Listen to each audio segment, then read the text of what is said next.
बड़ा है तेरा दायरा बड़ा दातार तू, बड़ा है तेरा दायरा बड़ा दातार तू। आए शरण तिहारी प्रभु तार तार तू। राधे राधे भक्तों, मेरा नाम मंकी है और मैं आशा करता हूँ कि अनिरुद्धाचार्य महाराज के दिव्य आशीर्वाद से आप सभी भक्तजन स्वस्थ, सुखी और प्रसन्न होंगे। आज का वीडियो बेहद खास और भावनाओं से भरा हुआ है, इसलिए इसे अंत तक जरूर देखिए। आज गुरु जी के आश्रम में गुरुमा द्वारा गाया गया भक्ति संगीत इतना मधुर और आत्मीय था कि वहां उपस्थित हर भक्त भाव विभोर हो गया। वातावरण में ऐसी भक्ति की लहर उठी कि सभी की आंखें नम हो गईं और हृदय प्रेम से भर उठा। और अंत में मैं आपको एक ऐसी चमत्कारी घटना बताऊंगा जो आपके रोंगटे खड़े कर देगी और आपके विश्वास को और भी दृढ़ बना देगी।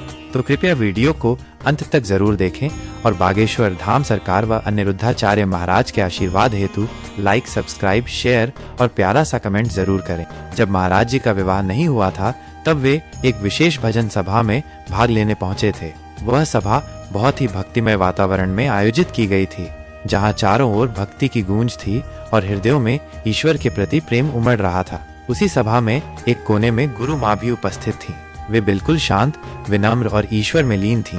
जैसे ही महाराज जी ने मंच संभाला और अपनी मधुर वाणी में भजन प्रस्तुत करना प्रारंभ किया, पूरा वातावरण दिव्यता से भर गया। उनकी आवाज में भक्ति की मिठास और समर्पण की गहराई थी। सभा में बैठे हर व्यक्ति की आंखें बंद हो गई थीं, जैसे वे अपनी आत्मा को प्रभु के चरणों में अर्पण कर रहे हों। इसी सभा में पहली बार महाराज जी की दृष्टि गुरु माँ पर पड़ी।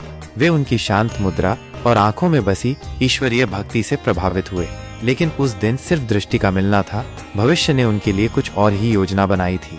समय बीता और महाराज जी का विवाह गुरु माँ से संपन्न हुआ।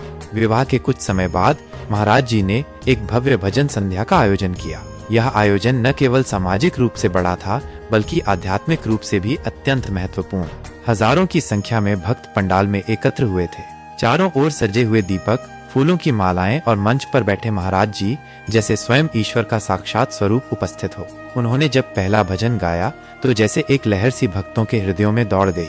लोग मंत्रमुग्ध होकर सुनते रहे। इसी संध्या में महाराज जी की दृष्टि फिर से गुरु माँ पर पड़ी। उन्होंने मुस्कुराते हुए उनसे आग्रह किया, गुरु माँ, कृपया आज भगवान शिव की महिमा में एक भजन प्रस्तुत करें। गुरु माँ ने विनम्रता से सिर झुकाया और मंच की ओर बढ़ी।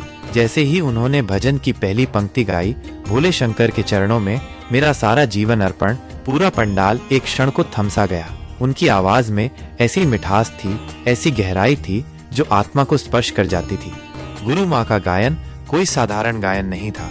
उसमें आत्मा की पुकार थी, प्रेम की आहट थी और भक्ति की चुप्पी थी। उनकी आवाज ने हर श्रोता के हृदय को झकझोर दिया। मंच के पास बैठे बड़े बड़े गायक जो अक्सर अपनी सुर लहरियों से भीड़ को मोहित कर लेते थे, वे भी आज स्तब्ध थे। उन्होंने महसूस किया कि गुरु माँ की भक्ति भावना के आगे कला भी झुक जाती है। लोग अपने स्थान से उठकर नाचने लगे।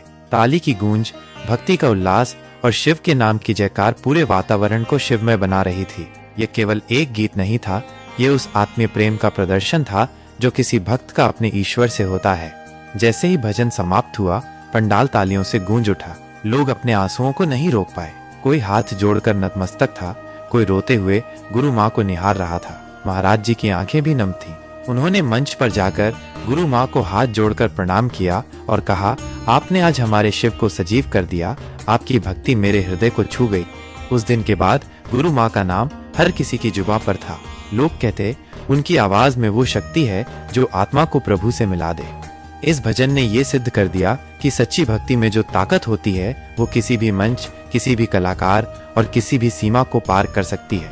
यह कोई साधारण संध्या नहीं थी, यह भक्ति का पर्व था और गुरु माँ उस पर्व की आत्मा बन गई थी।